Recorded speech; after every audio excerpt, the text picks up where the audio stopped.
Known since like high school, since my sophomore year of high school, that I wanted to go into psychology.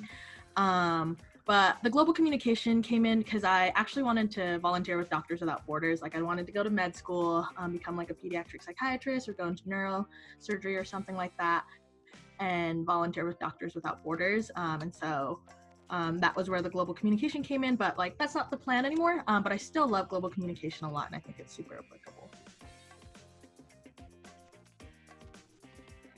I was already a student here and I actually didn't know about the URF program until like Mary Ellen like sent me an email about it and she's like, oh, you might be interested in this.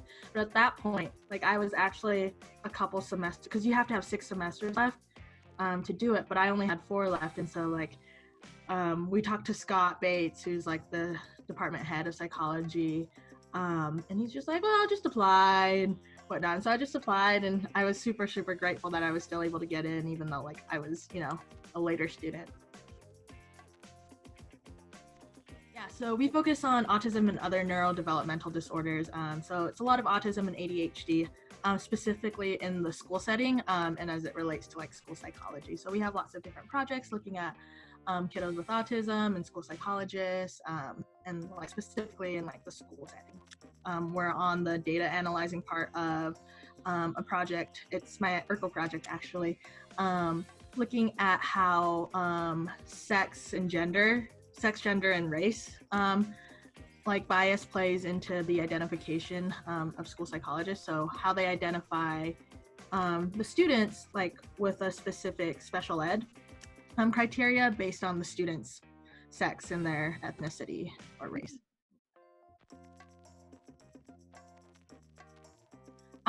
It was actually, so I have my URCO grant, but that one's in, like, it's my project, but it's also a grad student's project, so we're kind of working on it together.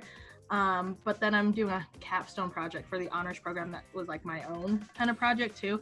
It was kind of just like sitting down with Mary Ellen and just talking to her and bouncing off ideas, and like talking about what I'm interested in and like what I want to look into, and like, you know, she was bouncing ideas off of me and I was bouncing ideas off of her, and really just like talking to her and then like realizing like what I was interested in. And like I think like the first thing was develop like identifying like what I want to look into and then developing the research question afterwards.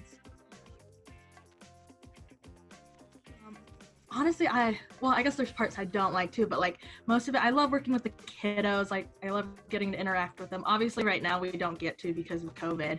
But I also love like finding data and results that are like unexpected and surprising, because it's super exciting when you get data that like you're not expecting and it's contrary to like what you expected it to be.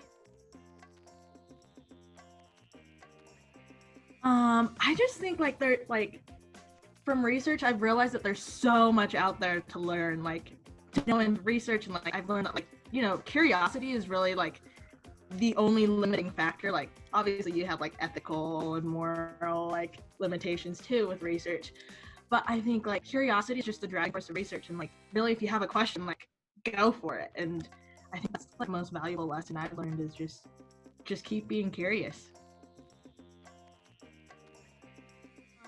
I'm hoping to pursue like a PhD program after I graduate, whether that be in school psychology or a different area of psychology. But I do want to continue research. So. I'd say don't be afraid to like jump right in. Like you're gonna make mistakes and whatnot, but it's just super fun, and like research is really an opportunity to explore your curiosity and to develop new skills, and it's an opportunity that you like definitely don't want to pass up on like while you're here at Utah State, because it's just such a special opportunity that so many students don't, you know, partake of.